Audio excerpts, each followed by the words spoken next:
hello everyone, my name is Ayushi Arora and I welcome you all to my YouTube channel. मैं आप सभी का स्वागत करती हूँ अपने YouTube चैनल पर और आशा करती हूँ कि आप सब स्वस्थ होंगे, अच्छी कंडीशन में होंगे। जैसे कि अभी हम UPSC का कंटेंट कर रहे थे, हम UPSC की वीडियोस बना रहे थे। तो अभी क्या है कि one of my student is in class 9th and he is requesting me to make a video on history, like history में ही हमें एक वीडियो बनानी है, लेकिन हम वो वीडियो क्लास 9th की बना रहे हैं। ऑल्दो ये हम क्लास 9th NCERT कर देंगे, तो क्लास 9th हिस्ट्री NCERT कर रहे हैं, लेकिन जो NCERTs है वो आपके UPSC के लिए भी बहुत ज़्यादा फ्रूटफुल है, बहुत ज़्यादा बेनिफिशियल है। It is not that it is only useful for class 9th students, ये सिर्फ क्लास 9th के स्टूडेंट्स के लिए यूजफुल नहीं है, ये UPSC के जो स्टूडेंट्स हैं उनके लिए भी यूजफुल है। बिकॉज हिस्ट्री के अंदर अगर ये आज का जो हम टॉपिक करने वाले हैं, आज हम चैप्टर नंबर 2 कर रहे हैं उसका, that is socialism in Europe and the Russian revolution. ये जो हम चैप्टर करेंगे इसको हम काफ़ी डिटेल में करेंगे एंड आई होप आप सबको समझ में भी आएगा। अगर आप चैनल पे नए हैं तो आप चैनल को सब्सक्राइब कर सकते हैं एंड चलिए शुरू करते हैं। तो आज हम कर रहे हैं हिस्ट्री, हम हिस्ट्री कर रहे हैं। हिस्ट्री के अंदर हम चैप्टर नंबर 2 किसका कर रहे हैं? NCERT का। Which class? क्लास 9। तो क्लास 9th का हिस्ट्री का chapter number 2 of NCERT we are doing. Chapter का नाम है socialism in Europe. Socialism in Europe and the Russian revolution.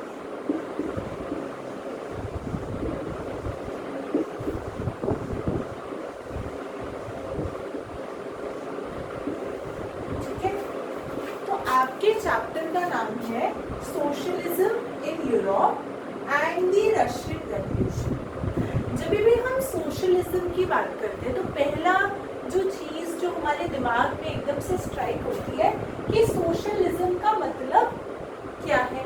What do we really understand by the term socialism, कि socialism का मतलब क्या होता है। तो सोशलिज्म की जब हम बात करते हैं तो सोशलिज्म का मतलब anything which is related to your society, यानी कि कोई भी वो चीज जो कि आपकी सोसाइटी से रिलेटेड है उसको हम सोशलिज्म में रखेंगे, यानी कि change in society. Socialism in Europe, यानी कि सोशलिज्म मतलब समाजवाद जो हो रहा है और हमारी सोसाइटी में क्या हो रहा है, एक तरीके का चेंज हो रहा है, चेंज इन सोसाइटी। ठीक है, अब ये चेंज सोसाइटी के अंदर कौन लेके आएंगे? सोसाइटी के लोग लेकर आएंगे, यानी कि change is always brought by the people, यानी कि वहाँ की जो प्रजा है, वहाँ के जो लोग हैं वो चेंज को लेकर आएंगे। ओके, इतना आई होप आपको समझ में आ गया कि हम किसकी बात करने वाले हैं? यूरोप की बात करने वाले हैं एंड सोशलिज्म की बात करेंगे, यानी कि वहाँ के समाज की बात करेंगे कि उस समय का समाज आपका किस तरीके का था। Then we are going to talk about the Russian revolution. अभी मैं आपको चैप्टर का जो नाम है, हेडिंग है, सिर्फ वही समझा रही हूँ। तो हमने अभी अभी समझा कि सोशलिज्म का मतलब क्या होता है, यानी कि सोशलिज्म मतलब समाजवाद, यानी कि आपकी सोसाइटी के अंदर किस तरीके का चेंज आया या सोसाइटी के अंदर चल क्या रहा था उस समय के यूरोप के अंदर। एक तो वो बात करेंगे, एक हम बात करेंगे दी रशियन रेवोल्यूशन की। तो रशिया के अंदर एक रेवोल्यूशन हो रहा है। तो Russia was earlier known as USSR। Russia को हम पहले क्या कहते थे, यूएसएसआर। तो यूएसएसआर की फुल फॉर्म क्या है, union of Soviet socialist Republic. ठीक है, union of Soviet socialist Republic. USSR आपका किस किस से मिलकर बना था, यूएसएसआर आपका basically Russia plus Ukraine plus Belarus.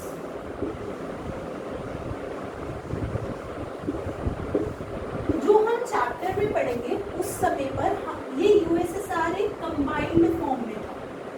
USSR के अंदर ये 3 कंट्रीज बेसिकली उस समय पर इकट्ठे आती थी, रशिया, यूक्रेन और बेलारूस। ये तीनों मिलकर क्या बनाते थे, यूएसएसआर बनाते थे। ठीक है, लेकिन 1991 के अंदर जब यूएसएसआर का डिसइंटीग्रेशन हुआ तो उस डिसइंटीग्रेशन के टाइम पर रशिया अलग हो गया और यूक्रेन अलग हो गया और बेलारूस आपका अलग अलग हो गया। ठीक है, अब आपको ये समझ में आ गया कि union of Soviet socialist Republic में रशिया, यूक्रेन और बेलारूस इकट्ठे थे। देखिए, अभी रशिया और यूक्रेन की जैसे लड़ाई हुई, वो क्यों लड़ाई हो रही है, because earlier Ukraine was a part of Russia only. Ukraine किसका पार्ट था, रशिया का ही पार्ट था, तो इसलिए वहां पर लड़ाई हो रही है कि आप अभी भी हमारा पार्ट वापस से बन जाइए। बट वो अब यूक्रेन मना कर रहा है कि हम आपसे अलग हो गए थे 1991 में, तो अब हम दोबारा से आपके साथ इंटीग्रेट क्यों हुए। ठीक है, अब हमारे पास एक टर्म है बेटा जी, दैट इज रिपब्लिक।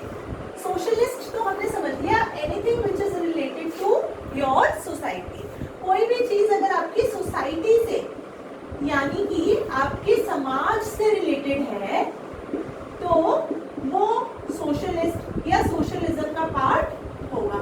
लेकिन रिपब्लिक का मतलब क्या होता है, बहुत सारे बच्चे कंफ्यूज करते हैं, वो डेमोक्रेसी और रिपब्लिक को एक ही टर्म मान लेते हैं। वो समझते हैं कि डेमोक्रेसी भी एक ही बात है और रिपब्लिक भी एक ही बात है। ऐसा बिल्कुल भी नहीं है, दो अलग अलग शब्द हैं और दोनों का अलग अलग मतलब है।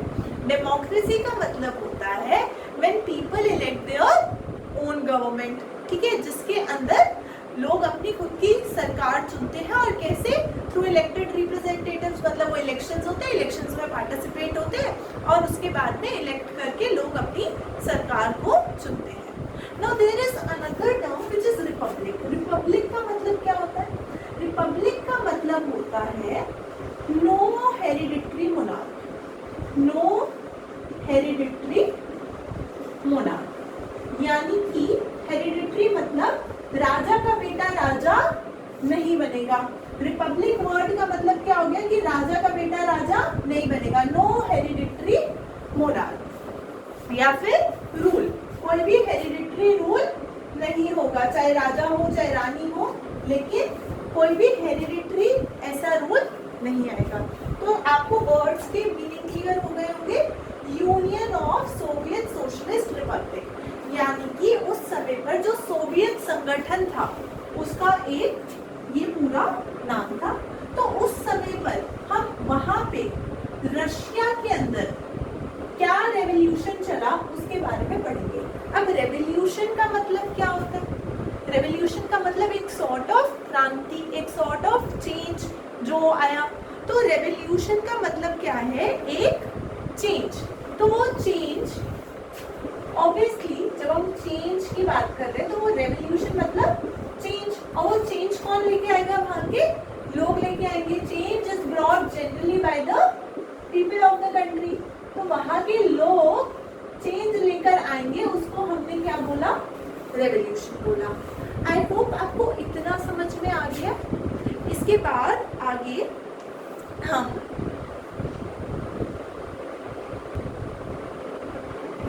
अब हम आगे देखते हैं कि क्या होगा। तो जैसे कि हमने मीनिंग समझ लिया चैप्टर का, कि चैप्टर का मतलब हो गया socialism in Europe and the Russian revolution. मैंने आपको बताया कि उस समय पर रशिया के अंदर जो रेवोल्यूशन हुआ, एक तो हम उसको पढ़ने वाले हैं, और यूरोप के अंदर उस समय पर किस तरीके का समाजवाद चलता था, हम उसको पढ़ने वाले हैं। तो चैप्टर के अंदर 2 अलग-अलग चीजें हैं और काफी सारे बच्चे यूरोप और रशिया को एक ही समझ लेते हैं, ऐसी गलती नहीं करेंगे, ठीक है। तो हम सोशलिज्म इन यूरोप पढ़ने वाले हैं, Europe is a continent and Russia is a country, ठीक है। ये थोड़ा सा फर्क है। अब उसके अंदर इसको भी पढ़ने से पहले जैसे हम पढ़ते हैं ना कि हम 3 बहुत ही महत्वपूर्ण चीजों के बारे में पढ़ने वाले हैं। नंबर 1 इज योर लिबरल्स, ठीक है, लिबरल्स, रैडिकल्स और कंजर्वेटिव्स, यानी कि 3 विचारधाराओं वाले लोग उस समय पर प्रेजेंट थे। तो यूरोप के अंदर लिबरल्स भी थे, रैडिकल्स भी थे और कंजर्वेटिव्स भी थे। अब ये लिबरल्स होते कौन है? अब बच्चे पूछ लेंगे दीदी ये बताओ लिबरल्स होते कौन है, लिबरल्स क्या करते हैं, लिबरल्स रहते कैसे हैं, लिबरल्स की विचारधारा क्या है, आइडियोलॉजी क्या है। ये सारे क्वेश्चंस हमारे दिमाग में लिबरल सुनते ही आने लगता है। लेकिन लिबरल वर्ड से जैसे अगर हम इसका लिटरल मीनिंग निकालें तो लिबरल वर्ड से मैं सुनते ही ये समझती हूँ कि anyone who believes in freedom, जो किसी तरीके की फ्रीडम की बात करता होगा या जिसके विचारों से वो मुक्त होगा, फ्रीडम की बात करेगा। तो लिबरल्स जो थे इनके कुछ पॉइंटर्स हैं जो कि मैं आपको बोर्ड पे लिखकर बताती हूँ।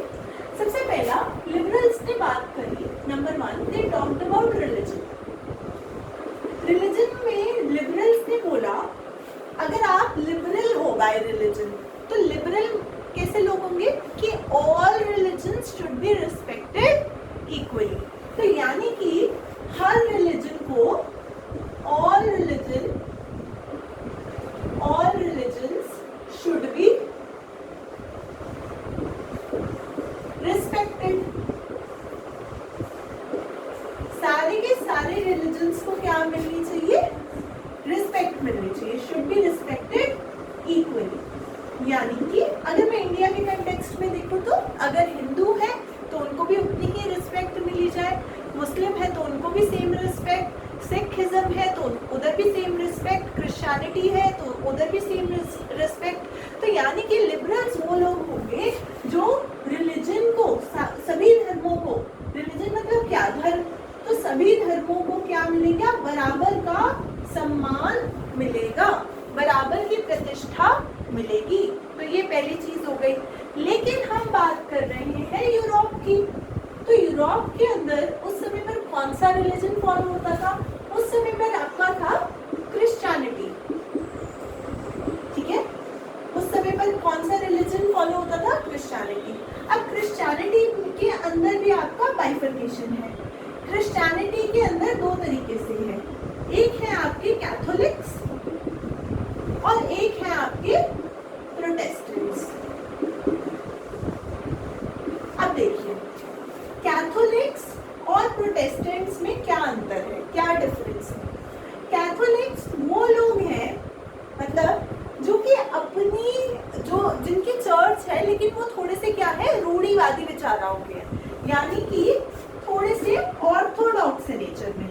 क्या है? ऑर्थोडॉक्स। ऑर्थोडॉक्स का मतलब क्या होता है? रूढ़िवादी, यानी कि जो थोड़े से मतलब नई चीजों को इजीली अडैप्ट नहीं करते। और जो प्रोटेस्टेंट्स हैं वो क्या है? They easily adapt to changes, यानी कि इनकी थोड़ी सी काइंड ऑफ न्यू आइडियोलॉजीज है, ठीक है। तो प्रोटेस्टेंट्स की क्या हो गई? New ideologies. अब मैं आपको इसको छोटा सा एग्जाम्पल देके समझाती हूँ। इसको प्लीज मुझे कहीं पे कोट मत करना, ये just for the sake of saying है, समझाने के लिए। जैसे अगर आप कैथोलिक्स में जाओगे, कैथोलिक चर्च में जाओगे तो उस समय पर क्या होता था? वो बोलते थे okay this is the Holi bath और आप इधर होली डब करें। तो ये क्या हो गया? कैथोलिक चर्च ने क्या बोला कि आपको कोई प्रॉब्लम है, आप होली डब लीजिए, आप ठीक हो जाएंगे। यानी कि आप जो उनका होली बात होता है आप उसको लोगे तो आपकी वो प्रॉब्लम ठीक हो जाएगी। ये ऐसा कैथोलिक्स मानते थे। लेकिन प्रोटेस्टेंट्स कौन होंगे?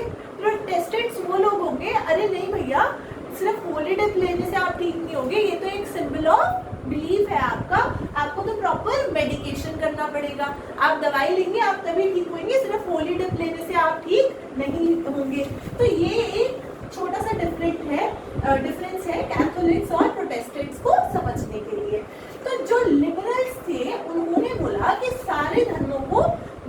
की रिस्पेक्ट मिलनी चाहिए, कि all religions should be respected equally. तो रिलीजन उस समय पर वहां पर यूरोप के अंदर क्रिश्चियनिटी था, तो वो दो तरीके से बाइफरकेट हुआ, कैथोलिक्स और प्रोटेस्टेंट्स में। कैथोलिक्स रूढ़िवादी थे और इनकी नई आइडियोलॉजी थी, लेकिन लिबरल्स ने बोला कि दोनों तरीके के धर्मों को क्या मिलनी चाहिए, बराबर की रिस्पेक्ट मिलनी चाहिए। आई होप इतना समझ में आ गया। आगे चलते हैं।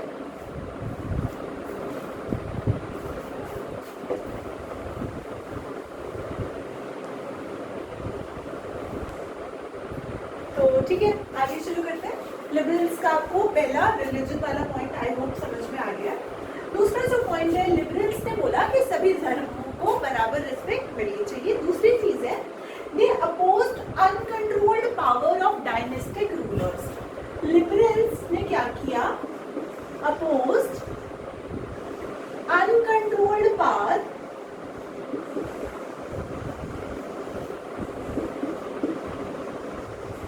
ऑफ डायनेस्टिक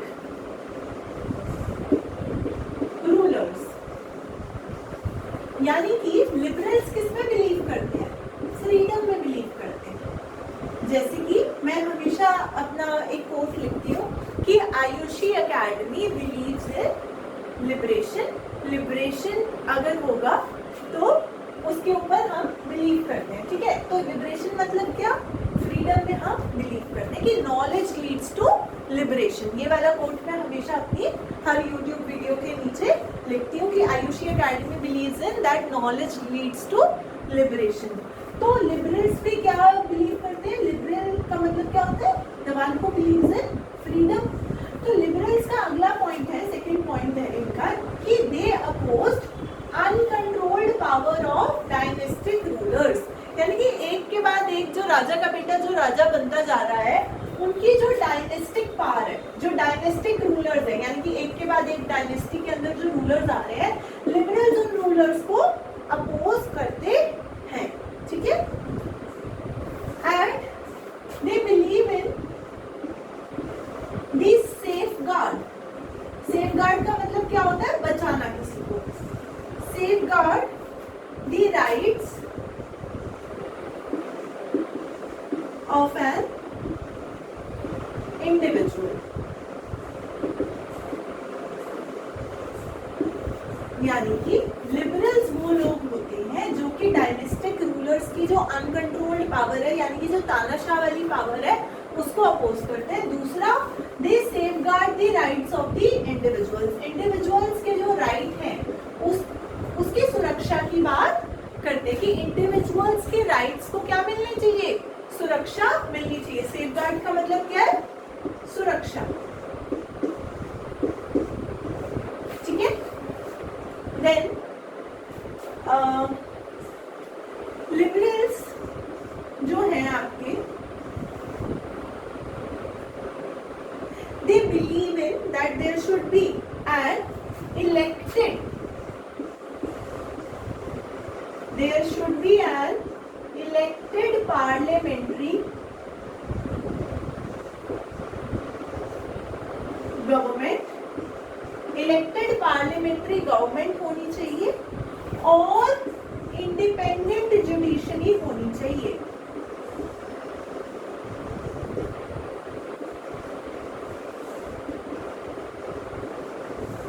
ठीक है, तो ये लिबरल्स वो है जो कि बिलीव करते हैं, एक तो इलेक्टेड पार्लियामेंट्री गवर्नमेंट होनी चाहिए, यानी कि जो पार्लियामेंट है वो आपका पूरी तरीके से क्या हुआ हो, इलेक्ट किया गया हो, और इंडिपेंडेंट जुडिशरी होनी चाहिए। ऐसा ना हो कि जुडिशरी को पीछे से कोई और ही कंट्रोल कर रहा है, ठीक है। इतनी बात आई होप आपको समझ में आ गई है लिबरल्स के रिगार्डिंग। तो जैसा कि अभी हमने पहला किसके बारे में पढ़ा, लिबरल्स के बारे में पढ़ा। तो लिबरल्स को एक बार फटाफट से रिकॉल करते हैं। नंबर 1, लिबरल्स के अंदर हमने ये पढ़ा कि वो सभी धर्मों को बराबर रिस्पेक्ट देते हैं। Liberals are those people who give equal respect. फिर दूसरा, टू ऑल रिलीजन, कि सभी धर्म बराबर हैं। उसके अंदर हमने पढ़ा कि कैथोलिक्स होते हैं और प्रोटेस्टेंट्स होते हैं, तो कैथोलिक्स के लिए भी बराबर रिस्पेक्ट है और प्रोटेस्टेंट्स के लिए भी बराबर रिस्पेक्ट है। दूसरी हमने चीज पढ़ी कि जो अनकंट्रोल्ड डायनेस्टिक रूलर्स हैं उनकी जो पावर है वो उनको अपोज करते हैं कि भाई इतने तानाशाह मत बनो, इतनी ज्यादा अनकंट्रोल्ड पावर को मत रखो, ठीक है। फिर तीसरा उन्होंने बोला कि वो इलेक्टेड पार्लियामेंट्री गवर्नमेंट में बिलीव करते हैं और इंडिपेंडेंट जुडिशरी में बिलीव करते हैं। आई होप इतना हमें समझ में आ गया था। और उन्होंने एक चीज की बात की थी कि safeguard the rights of the individuals, कि हमें इंडिविजुअल के राइट्स को क्या करना चाहिए, सेफ करना चाहिए। अब दूसरे जो बहुत ही महत्वपूर्ण लोग हैं जिनके बारे में हम पढ़ने वाले हैं वो है रैडिकल्स, ठीक है। अब रैडिकल सुनते ही हमारे मन में क्या आता है कि थोड़े से लिबरल से तो ज्यादा ये गुस्से वाले होंगे, रैडिकल है अप्रोच में। तो यानी कि लिबरल्स वो लोग होते हैं जो हर चीज को बड़े आराम से, प्यार से, जैसे कोई भी चीज है तो उसके लिए जी एप्लीकेशन लिख के भेजेंगे कि आप ये काम प्लीज कर दीजिए। घर में भी ऐसे ही होता है ना, कोई बहुत आराम से बोलता है लेकिन कोई थोड़ा गुस्से में बोलता है, या कई मीटिंग में भी जाते हैं तो हमें अलग अलग पर्सनालिटीज देखने को मिलती है। तो some people are very polite, तो आप उनको बोल सकते हो दे आर लिबरल्स। बट कुछ लोग तो ऐसे नहीं होंगे, ये वो बोलेंगे भाई ये काम क्यों नहीं हो रहा, तो वो फटाफट बोलेंगे। So those people are radicals, क्योंकि एकदम रैडिकल है अपनी अप्रोच में, आएंगे और ये काम नहीं हुआ तो ये क्यों नहीं हुआ, वो एकदम से चढ़ चढ़ के बोलेंगे लोगों के ऊपर कि हाँ why you have not done this, ठीक है। तो अब रैडिकल्स के क्या क्या उस समय पर विचार थे उसको हम पढ़ने की कोशिश करते हैं। तो they wanted a government based on majority of countries population. अब लिबरल्स को कैसी सरकार चाहिए थी, इलेक्टेड पार्लियामेंट्री गवर्नमेंट, लेकिन रैडिकल्स को कैसी चाहिए, wanted a government based on wanted a government based on majority of countries population, कि यानी कि रैडिकल्स वो लोग हैं जिनको एक ऐसी सरकार चाहिए, एक ऐसी गवर्नमेंट चाहिए जो कि किस पे बेस्ड हो, based on majority of countries population. मान लो मेरी कंट्री में क्रिश्चियंस भी रहते हैं, मेरी कंट्री में बुद्धिज्म को मानने वाले लोग भी रहते हैं, मेरी कंट्री में जैनिज्म को भी मानने वाले लोग भी रहते हैं, मेरी कंट्री में हिंदुइज्म भी रहते हैं, लेकिन क्रिश्चियनिटी अगर पीक पे है, सारे मैक्सिमम क्रिश्चियन है, तो सरकार भी किसकी बनेगी, क्रिश्चियंस की बनेगी। सो रैडिकल्स वो लोग थे जो कि गवर्नमेंट किस पे चाहते थे, based on majority of countries population, कि कंट्री के अंदर जिसकी मेजॉरिटी है उसकी सरकार बने। तो हम यूरोप की बात करें, यूरोप के अंदर उस समय पर क्रिश्चियनिटी प्रेवलेंट थी, क्रिश्चियनिटी था, और या फिर बाकी धर्म कुछ भी हो सकता है, मतलब this is just an example. फिर रैडिकल्स जो थे they supported women suffragette movement. Radicals ने क्या किया, सपोर्ट किया, सपोर्टेड women's suffragette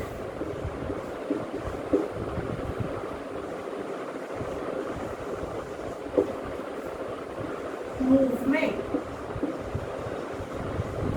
अब ये सफ्रेजेट मूवमेंट क्या होता है, सफ्रेजेट मूवमेंट मतलब औरतों को वोटिंग का अधिकार मिले, विमेन को वोटिंग राइट्स दिए जाए, ठीक है, that is women suffragette movement, कि क्या मिले, वोटिंग का अधिकार मिले। तो ये रैडिकल्स कहते थे कि विमेन को क्या मिलना चाहिए, वोटिंग राइट्स मिलना चाहिए, ठीक है। तो क्योंकि उस समय पर यूरोप में ऑब्वियसली जब इंडिया ने इंडिपेंडेंस गेन करी तो इंडिया ने तो स्टार्टिंग में ही विमेन को भी वोटिंग राइट्स प्रोवाइड किए थे, लेकिन यूरोप के अंदर ऐसा काफी लंबे समय तक नहीं हुआ था।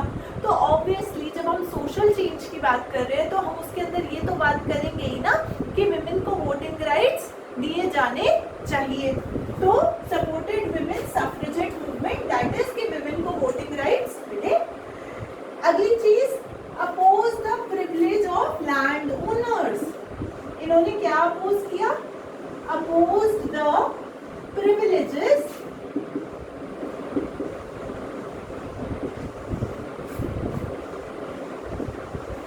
Land owners.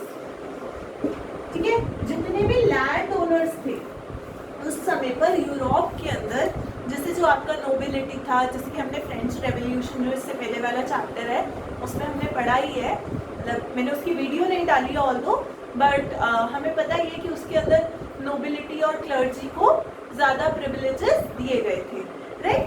तो हमें जो प्रिविलेजेस थे लैंड ओनर्स के, उसको कौन अपोज करता था? रेडिकल्स।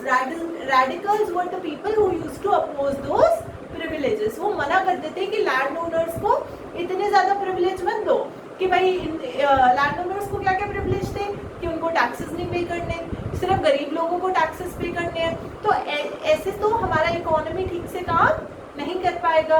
तो इसलिए उन्होंने बोला, रेडिकल्स ने बोला कि जो प्रिविलेजेस है लैंड ओनर्स के वो प्रोवाइड, मतलब उसको अपोज किया कि वो नहीं होना चाहिए। And they disliked the concentration, they disliked the concentration of private property in the hands of few.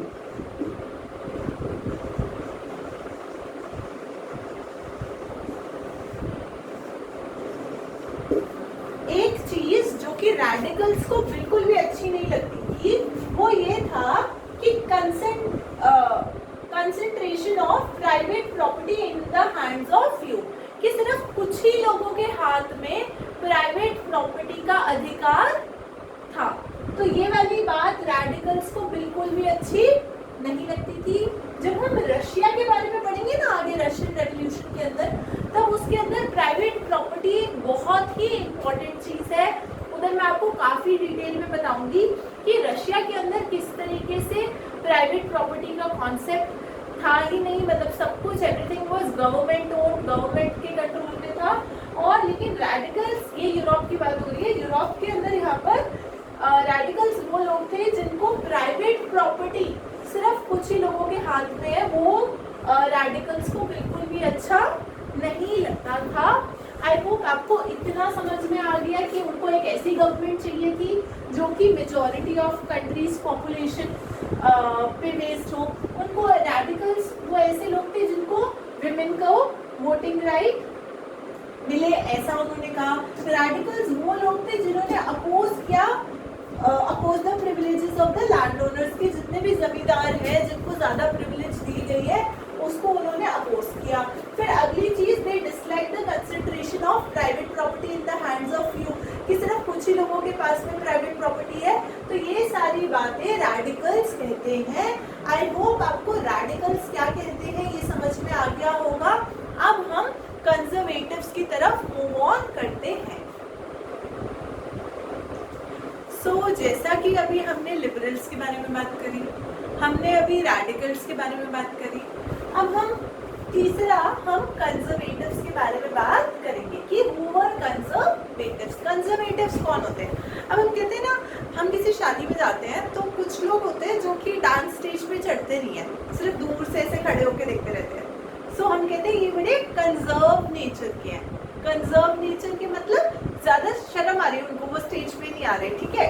So those were conservatives. अब ये स्टेज वाला एग्जाम्पल नहीं लिखना अपने आंसर में, ठीक है। तो अब हम बात करते हैं कि आफ्टर फ्रेंच रेवोल्यूशन, इससे पहले वाले चैप्टर में हमने फ्रेंच रेवोल्यूशन पढ़ा था। So after French revolution conservatives also change their mind, like वो भी थोड़ी सी क्या बने, ओपन माइंडेडनेस उनके अंदर भी आई, ठीक है। लेकिन जैसे होता है ना स्टेज पे कोई हाथ पकड़ के लेके जा रहा है तो थोड़ा बहुत कंजर्वेटिव नेचर वाले भी थोड़ा बहुत डांस कर लेते हैं, होता है ऐसा। तो आफ्टर फ्रेंच रेवोल्यूशन, जब फ्रेंच रेवोल्यूशन हुआ, सो आफ्टर फ्रेंच रेवोल्यूशन यानी कि जब फ्रांस के अंदर क्रांति आई, फ्रांस के अंदर चेंजेस आए after French revolution, French revolution conservatives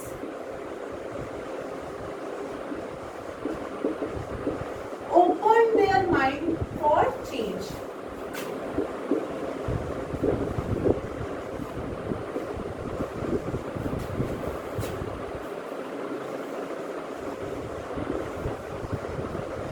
conservatives ने भी सोचा कि अपने माइंड को इन्होंने क्या किया, ओपन किया चेंज के लिए।